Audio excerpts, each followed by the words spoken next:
What is up, everybody? J Nell here with my Bellator 134 with a side of Invicta 11 recap video. I did not do a prediction video, so let's just get into it real quick. I want to talk about the top fights on the card. First, Bellator 134.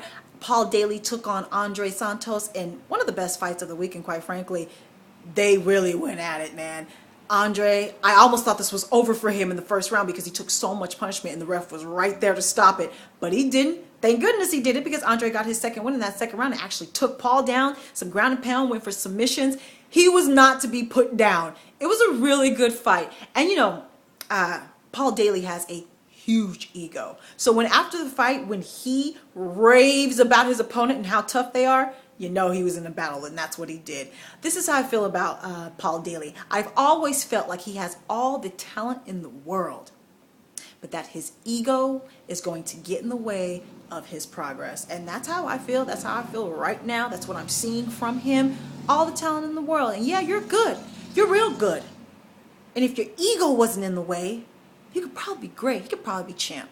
Honestly, Paul Daley could probably be champ if his ego wasn't in the way. So anyway, tell me what you thought of that fight and who you think Paul Daley should fight next. Next up, co-main event, and we saw King Mo, aka Muhammad Lawal. I just saw the UFC. I was looking at the CM Punk's UFC fighter profile, and it says CM Punk because he owns that. So I'm wondering if King Mo owns that, because if he does, he should just put that up there. No one knows your name, man. All right, King Mo versus Czech Congo. He went up in weight to heavyweight, and you could tell he looked like Czech Congo's little brother. All right, and not big little brother, little brother. This fight was womp womp, kind of like most of King Mo's fights, and I think he was being booed, or they were being booed from the end of the first round on. They were definitely being booed throughout the entire fourth round, or third round for sure. And you know, Czech Congo's much bigger than him. You thought he would be smaller than him, but that just tells you how technique, man, technique counts for a lot. Because King Mo was able to get him down a couple of times. He was able to hold him up against the fence and lay and pray, which is what he does, which is why everyone booed. Czech Congo couldn't really get off any shots. Czech Congo couldn't take him down. His strength really, you didn't see anything. It didn't work for him. His size advantage really wasn't an advantage. He really couldn't do much. It was a unanimous decision. King Mo won all 3 rounds. So I was surprised by that. So I guess this was a good win for him. And of course, now he's going to go back down to light heavyweight and try to challenge for that title, because he don't want to stay up there. So next, who would you like to see King Mo fight next? And what do you think is next for Czech Congo as well? Main event. And we saw Emanuel Newton take on Liam McGeary. And we saw a new light heavyweight Bellator champion, Liam McGeary. This was a 5-round decision. It went all 5 rounds. The decision went in favor of Liam. I'm not quite sure if it was unanimous. Remind me, let me know. Was it a unanimous decision or a split decision? Either way, it was close. It was very close. All 5 rounds were very close. And here's what I've been saying this for a while, but I think this is proof of that. I've been saying, you know what?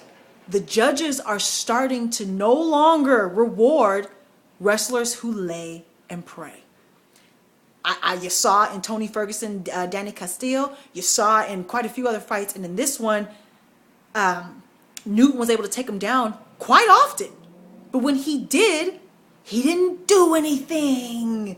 He didn't do anything. And Liam was really busy off his back. Shots off his back, elbows off his back, submissions off his back. He was kind of going for too many submissions. In the first round, he couldn't make up his mind between a triangle and an armbar. I think if he would have committed to one, that he would have submitted him, but he didn't. So he was kind of frazzled there in the first. He had to settle down a bit. But this is how this fight went.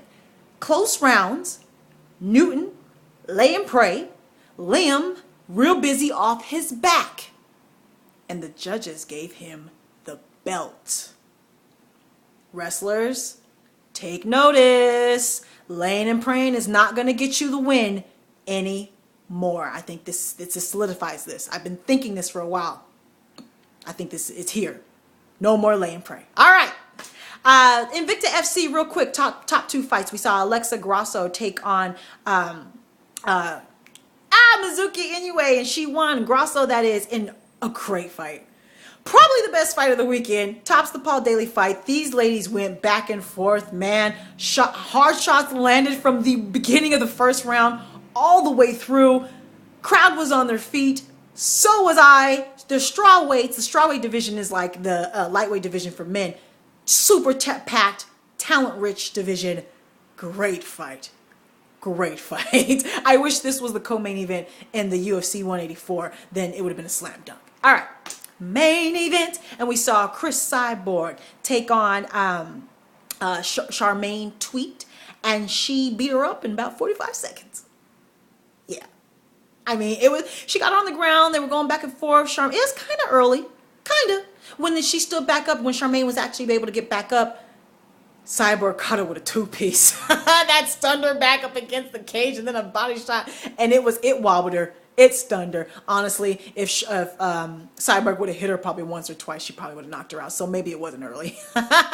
Good fight for her. Of course, everyone wants her to fight Ronda, but she fights featherweight 145, and I don't know if she can get down. They had a good point. Dana White said the champ doesn't go to the challenger comes to the champ. And if you want to say, well, hey, they're both champs, yeah, they are, but Ronda is a much more highly decorated champ than Cyborg is when you take into account her world titles, not to mention the caliber, the level of competition that she's been facing compared to Cyborg. So yeah, Cyborg's got to go to Ronda, and I don't know if that can happen. Catchweight's not going to happen.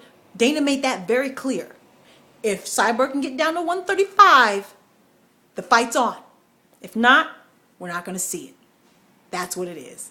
Let me know what you thought of both those events. Let me know any injury updates. Let me know what you want to talk to me about. Talk to me. Take care.